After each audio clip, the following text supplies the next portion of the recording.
Ang liit ng Hindi na pinto naman eh. maipasok. Yung gate ba na yun, hindi nabubuksan yan? Nabubuksan po ba yan? Nabubuksan yan? Pwede po natin buksan? Sige nga. Buksan ang gate! Ibig sabihin, ganun karami. Eh, bossing, hindi kasya doon sa maliit na pinto eh. Hindi lang salubungin natin. basket kasi yan. Halika, salubungin natin. Tignan natin, ate, halika kayo. Salubungin nyo. Baka lumabas yung mga manok. Kaya mo na. Ayan. Oo, pasok. Laki ng gate, oh. Jose, kami ang nawawala mong katambay. Inuman na. Wow. Nation po, hindi mo nabasa. Kung meron ka barangay, may katambay pala. Nasaan na? Ayan na! Umaatras, bossing! Ha? Umaatras! Kaya pala matagal. Umatras. Aba. Opo, hindi pala pa abante, paatras. Ayan ang pan ni Alin Puring. Ayan yung panialim po rin, bossing, oh. Naramdaman. Ate, wala pong laman yan. Ay, si Ruby, oh. Nasa gilid, oh. Ayun, oo. Halika kayo. Bubuksan Buksan na natin, natin. ha? Buksan na natin, pakita natin kaso. Alaw na! Alas 2! Alas 3! Ayaw pa mabukas. Eh, nakalak pa eh. Ay, nako. Sinisira mo. Nakasusi. Anak ko, nakasusi. Sinusi nyo. Sinisira mo. May susi pala to eh. Sinisira mo. Naninira ka eh. Naninira ka. O yung si Ruby, oh, andito, oh. Asan? Lawanda. Ito po. Si Ruby, oh. Kausapin niyo na si Ruby. Eh, si Ruby, oh. Uy, si Jose, oh. Jose, kumusta na pare? Ayun, pogi ni Jose, oh. Huwag mo inahalikan. Ito na. Oh, yan, oh. Wow. Nice. Sa inyo po yan lahat. Ayan. Pwede na niyang gamitin magsimula ng kabuhayan niya, no? Ako nagnegosyo po. Po? Magnenegosyo po ako. Ano po? Gusto ko tindahan po. Yung talagang gusto nyo. Po. Ayan na po. Yan na po. Salamat po. Hindi lang dyan. Sakto na. Meron pa po kayong 5,000 mula sa Pure Gold.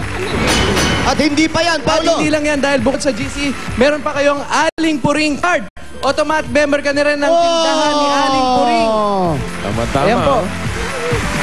Bilang membro, pwede niyang gamitin pag namili siya para makaipon ng points. Oo. Ngayon ko lang ito nakamtan. Nabong buhay ko, hindi ako nakakahawak ng malaking pera. Galit din ba sa pulis yan? Hindi naman, oh. Galit po ba kayo? Aling Minda, yung points na... Pakinig po kay Bossing, may sasabihin po. Opo. Oo, pwede niyo pong gamitin yan. Tuwing mamimili kayo sa Pure Gold, pagka dagdag... Opo. Yan. Oh. Pagdadagdagan niyo yung mga paninda ninyo, may Opo. makakuha kayo ng mga points. Pwede kayo maipon. Pwede Opo. niyo ipambayad yun. May Opo. mga seminar din yan na pwede makatulong para mas umasenso po ang inyong tindahan. Okay? Opo. Oh, sige po. Congratulations. Good luck sa bago mong tindahan, ha? Saan nyo po planong ilagay itong tindahan nyo? Doon sa loob? Wag sa Hindi loob doon na. po. Saan Sa po? Kasiglaan po, anuin ko yung magbili ako doon ng Opa. Oo, Upa kayo ng tindahan pwesto? po. Opo. Oh, ito na. Para tuloy-tuloy ng asenso sa buhay ni Bebe Minda. Opo. Labas mo na yung mga epektos natin dyan. Ay, ito na, epektos. Yung mga jute leaves. Eto. Okay. Andyan ang mga bossing savings passbook. Ang ibigay mo ay number 1. Kunin nyo po yung number one. Number one. Yan po. Buksan nyo po. Tapos pasilip po sa kanya. Huwag po kayo Kung magugulat. magkano ang initial deposit. Para kay Bebe Minda, huwag kang Nanginginig, masyado hindi niya mabibigla. Huwag kayo sisigaw. Hoy! Okay, Aling Bebe Minda. Salamat po. Yan po para sa pangangailangan ng inyong pamilya, no? Opo. Okay lang mag-withdraw, pero mas maganda kung madadagdagan niya kahit unti-unti, Opo, ha? oo. Importante kasi pag-iipon. Maraming salamat po, bossing. Oo, Maraming yung po. bago niyong negosyo, tindahan. First time ko po Yung magkaroon ng tubo. ganito po. Buong buhay ko, hirap na hirap kami po. Yung tutubuin po ng negosyo ninyo, pwede niyong ipunin dyan. Pagka kailangan, pwede kayo mag-withdraw. Okay? Mag-ipon po kayo dahil pagka meron tayong kasabihan na pag may isinuksok, May madudukot po. Oo, tama. Okay.